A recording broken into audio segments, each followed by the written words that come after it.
Our mission for you today is to really pull out the key insights here. We want to understand not just the mechanics, but the philosophy behind it. On the practical side, too, for people and institutions. Yeah, the implications. What does it actually mean in practice? Maybe find some wisdom that's still relevant today. Okay, let's jump right in then. So the first thing that really struck me is this distinction the standard makes right at the start Yes. between bankruptcy called EIFELs and the declaration of bankruptcy, TAFLess. Mm. Can you break that down for us? Sure, absolutely. Think of EIFELs as just the financial state. It's the objective fact. Like the numbers on the page. Exactly. Your due debts are more than your assets, period. It's a financial reality. Oh, yeah. TAFLess, though, that's the legal step. That's when a judge formally steps in and says, okay, this person is bankrupt, and crucially imposes restrictions Restrictions on? on disposing of their assets. It's the official legal consequence that starts the whole process rolling. So infless is the condition, TAFLess is the ruling. Got it. So it's really that legal recognition and the actions that follow, not just, be in a tough spot financially. Precisely. So given that distinction, what does this Shari'ah standard actually aim to cover? And maybe just as important, what's outside its scope? It's always good to know the boundaries, right? Absolutely. Well, the standard focuses squarely on the Sharia rulings for bankruptcy. So what the Islamic law says about it, Okay. it details the implications of that TAFLess ruling, the declaration we just talked about. Things like how assets are sold, how the money gets distributed to creditors, And how the whole thing wraps up. and how it concludes, exactly. Now, what it doesn't cover is also key. It's not about insolvency in like a super technical legal sense that some jurists might discuss separately. Right. And it's not about just, a temporary cash flow problem or being a bit late on payments if it doesn't lead to that formal bankruptcy ruling. So it's really focused on when things have reached that point where liabilities are clearly definitely bigger than assets, and the legal system needs to step in. That's it. The legal and practical framework once EIFELs leads to TAFLES. Fascinating how clearly they define that. Okay, let's get to the core then. What are the actual Sharia rulings here, and what are the stages someone might go through? Okay, so there are a few really crucial rulings. First, there's something called dianatin. It's a religious obligation. Religious, so not just legal. Exactly. This is quite profound, I think. It means if your debts exceed your assets, you have a religious duty to stop doing anything that could harm your creditors. Wow, even before a judge says anything. Yes, even before any official ruling. It puts the onus on the individual's conscience first. That really does signal a deeper ethical dimension to this whole thing, doesn't it? It's not just about legal loopholes. It's about moral responsibility from the get-go. Absolutely. It's about personal integrity, preventing more harm. And that principle kind of echoes through the later legal steps. Okay, so that's the personal religious obligation.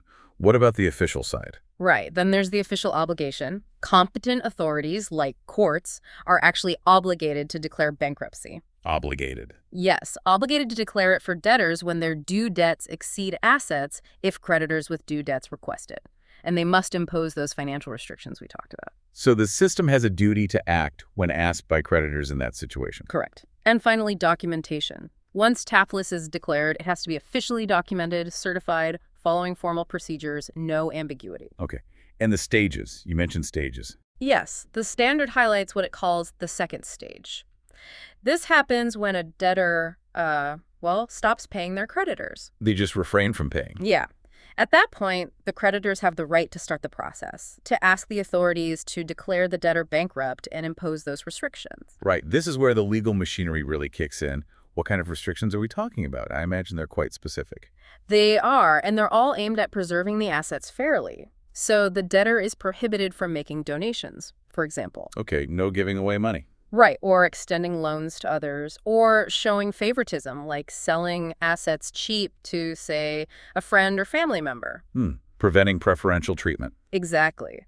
Also, they can't acknowledge wealth to close relatives up to the fourth degree, it specifies, or to their own associated companies. Wow, that's detailed. It is.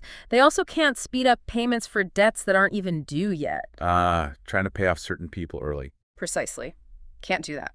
Can't pay some creditors ahead of others or sell or buy things in a way that shows favoritism.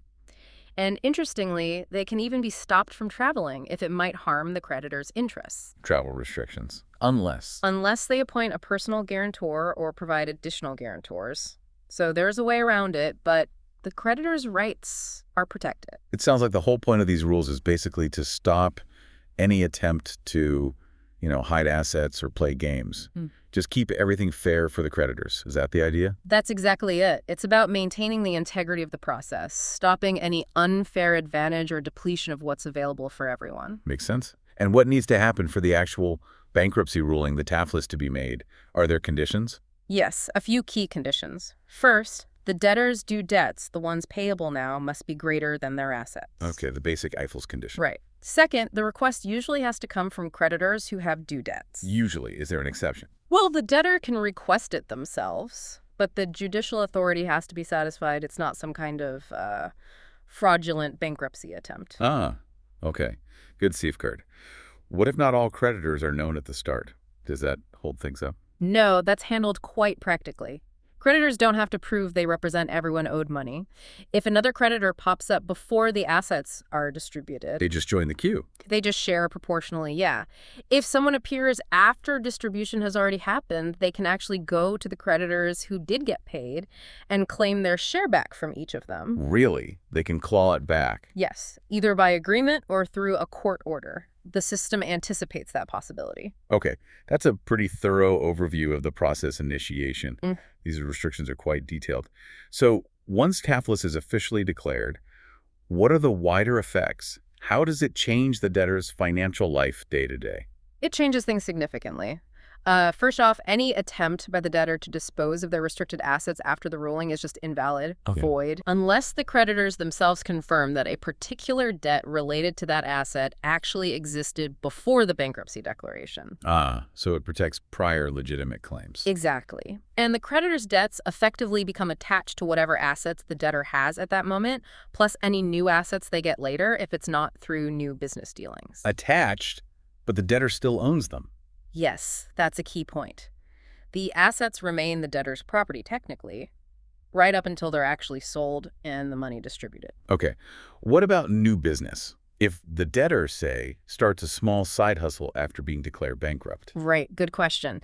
Any transactions they make after the ruling that create new personal liability, new sales, purchases, guarantees, whatever those claims are dealt with later. After the bankruptcy is resolved. After the restriction is lifted, yeah. The original creditors don't get a piece of those new dealings. It keeps the two periods separate. That seems fair. Keeps things from getting impossibly complicated. It does. Another big effect. All the debtor's deferred debts that were scheduled to be paid in the future become immediately due now. Ah, acceleration. So those future creditors suddenly join the queue with everyone else. Exactly. They participate in the distribution alongside the creditors whose debts were already due. What about leases? If someone renting property goes bankrupt. There are specific rules for that. If a lessee, the renter, goes bankrupt, the lessor, the landlord, is treated like any other creditor for rent already owed for the time used. Okay, for the past rent. What about the future rent for the rest of the lease? For the remaining term, the lessor has a choice. They can either terminate the lease altogether or they can choose to continue it. Continue it, even though the tenant is bankrupt. Yes, and if they continue, they enter the bankruptcy process for the remaining rent, but they have to make sure the bankrupt lessee can still actually use the property. But couldn't the judge step in? Yes, the judge might decide it's better for all the creditors, or maybe the lessor agrees, to let the lease continue. And in that case, the lessor could receive their full rent going forward. It depends on the circumstances. Interesting flexibility there. There is, and it's also permissible for creditors to agree to reduce the amount of those deferred debts that just became due because of the bankruptcy. Requires consent, of course. Yeah. So some negotiation is possible. And one last point here. What about money owed to the bankrupt person? Do those debts accelerate too? No, that's the flip side. Deferred debts owed to the bankrupt do not automatically become due. Only debts owed to them that were established before the bankruptcy ruling are part of the assets to be distributed. Okay, that clarifies the effects pretty well. It really seems focused on freezing the situation fairly at the point of declaration and dealing with existing claims. You mentioned protection. I saw something about a right to reclaim sold goods. What's that about? It sounds specific. Ah, yes. Haka Alistair, Dad. It is quite specific and powerful. It's a special right for a seller. For any seller. A seller who hasn't received any payment for goods they sold. Zero payment. If they find the exact goods they sold still in the possession of the bankrupt person, They could just take them back. they have the right to reclaim those specific goods, yes. Wow. So imagine a supplier delivers something.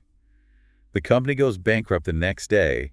Before paying, the supplier could potentially just go get their stuff back. Potentially, yes. If the exact items are identifiable and still there and no payment was made, it gives the seller a very strong position. Does that complicate things for other creditors, though? That asset is suddenly gone from the pot. Well, the seller has a choice. They can reclaim the item, or they can decide not to reclaim it and instead just join the queue with other creditors for the value of the goods. Ah, okay. So they can choose the path that makes more sense for them. Still, a powerful right. It absolutely is. It prioritizes their direct link to those unpaid goods. Okay, so once all these rules and rights are established, how does the practical part work? Selling the assets, deciding what the debtor gets to keep, dividing the money. That sounds like a logistical nightmare. It's definitely structured. The competent authority, the court or appointed manager, handles the sale of the bankrupt's assets.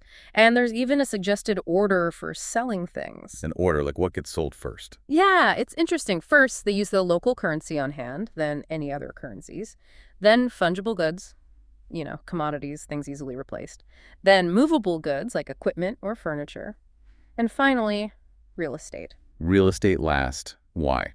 Well, the standard mentions needing patience with real estate options, making sure you get the best possible price, repeating the auction if the bids are too low initially, seems aimed at maximizing value from the biggest assets. Okay, makes sense. Need to be careful there. What about the sale conditions? An appropriate option period should be given. And for real estate, as I said, patience, ensure no higher bid is likely. If the auction price doesn't meet the perceived value, repeat it. By the third auction, though, it sells for whatever price is offered. Right, can't wait forever. Now, the really interesting part for me was about what isn't sold. You mentioned the debtor gets to keep some things. Yes, and this is where you really see that element of compassion and practical consideration for the debtor's future. It's not total liquidation. Okay, like what?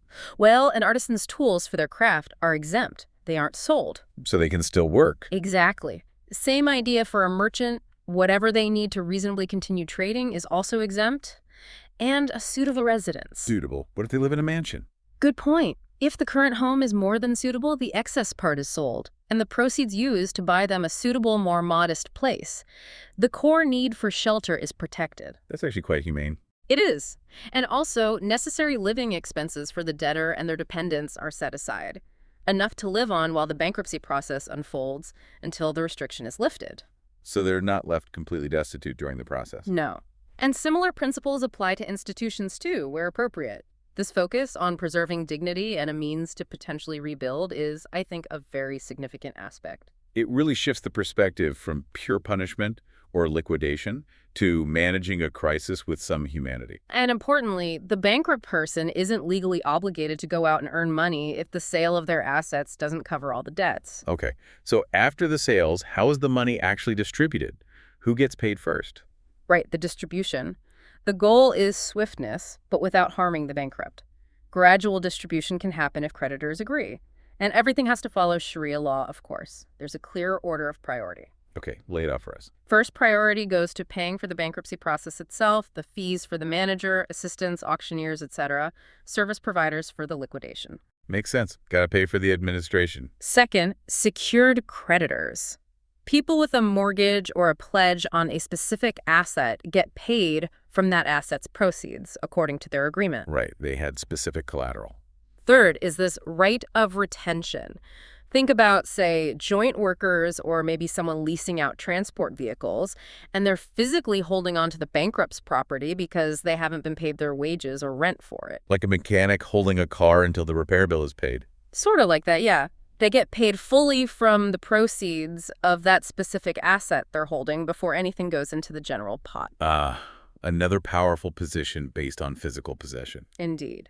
Fourth, remember those sellers who reclaim their specific goods? If they chose not to reclaim but to join the distribution, they get priority here too, related to those goods. Okay. And finally, fifth, whatever is left is divided up proportionally pro rata among all the other general creditors based on how much they're owed. So it seems like the hierarchy is process costs, secured claims, people holding assets, sellers of specific unpaid goods.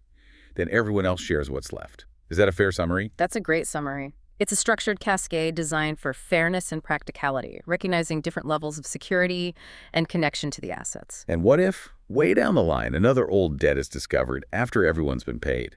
We touched on this. The new creditor can still pursue their claim. They can go to the creditors who already received funds and ask for their proportional share back, either amicably or through the courts. The door isn't completely shut.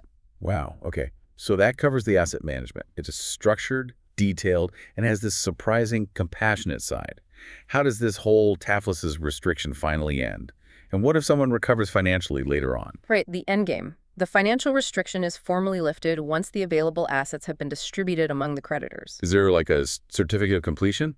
Yes, it's finalized with a judicial ruling and certification following whatever the local procedures are. But, and this is important for accountability, there is.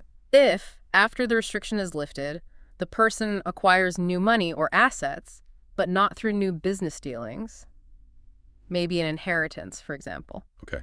That new capital can actually be restricted again and gets distributed among the original creditors whose debts existed before the first bankruptcy. So the original creditors might get another bite at the apple if the debtor comes into unexpected wealth later. If it's not earned through new work or business, yes, the obligation continues. That raises a question then. What if the person gets back on their feet, starts a new business, incurs new debts, and then, unfortunately, goes bankrupt again? The second bankruptcy scenario. In that case, any assets acquired through the new business dealings go to the new creditors from that second period. So the original creditors don't get that. Not the assets from the new dealings, no. Those belong to the creditors from that new phase. However, if the person acquired assets during this time that were not from new dealings, maybe that inheritance, again, the original creditors do still have a religious claim on those. So there's still a lingering moral or religious claim, even if not legally pursued through the second bankruptcy. Exactly. And this ties into the final point. Even if local laws or regulations eventually prevent creditors from legally chasing the remaining debt after a certain time. Like a statute of limitations. Right. That debt still remains a religious obligation on the debtor. The moral responsibility doesn't just vanish because the legal avenue closed. That thread of ongoing personal religious responsibility really runs deep through this whole standard. It absolutely does. Okay, so that covers the individual path pretty clearly. Before we wrap up, are there any specific points about how this applies to institutions? You mentioned Islamic financial institutions earlier. Yes. The standard addresses institutions, too. Things included in an institutional bankruptcy would be, say, current accounts held by the institution. Like regular checking accounts. Yes, but importantly, the liability for those is limited to the institution's own funds.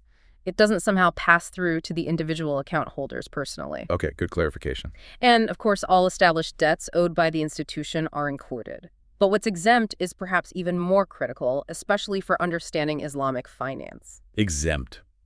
What kinds of things are protected if an Islamic bank, say, went under? This is crucial. Independent investment portfolios are exempt. Things where the institution is managing funds for others, but the funds themselves, the sources and returns, are separate from the institution's own balance sheet. Can you give examples? Sure, things like restricted deposits, specific investment funds, managed portfolios, securitized assets that aren't actually owned by the institution itself. Okay, so funds managed on behalf of clients. Why is that? What's the principle there? That's a great question because it hits on a core concept in Islamic finance: trust, or amana, and the segregation of funds. Ah, segregation. Exactly. These assets belong to the investors, not the institution.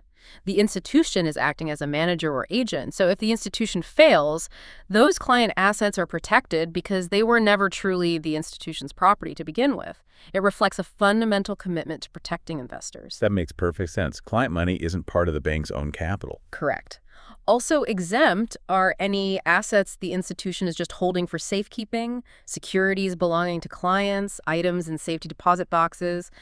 Those are obviously not part of the institution's assets for bankruptcy purposes. That clarity around institutional assets, especially client funds, seems vital for trust in the system. It absolutely is. What's really fascinating, stepping back from this deep dive, is how Shari'ah Standard 43 presents this whole framework for bankruptcy. Yeah. It's not just about cold, hard liquidation. It seems to genuinely try to balance creditors' rights with a really structured yet compassionate approach for the debtor, aiming for fairness, resolution, and even dignity. Indeed. It's managing a complex human and financial situation with layers of legal process, but also that deep ethical and religious underpinning we've discussed. It really makes you think. It does. And perhaps connecting this to the bigger picture, it leaves us with a question for you, the listener, to ponder. How do these principles we've unpacked, the fairness, the clear stages, the specific exemptions, the focus on responsibility and rehabilitation, how do they compare with the conventional bankruptcy laws you might be more familiar with? And maybe, just maybe, what could each system potentially learn from the other when it comes to navigating financial distress? That's a powerful thought to end on. Comparing these different approaches to financial responsibility and recovery across legal and ethical traditions, something definitely worth reflecting on.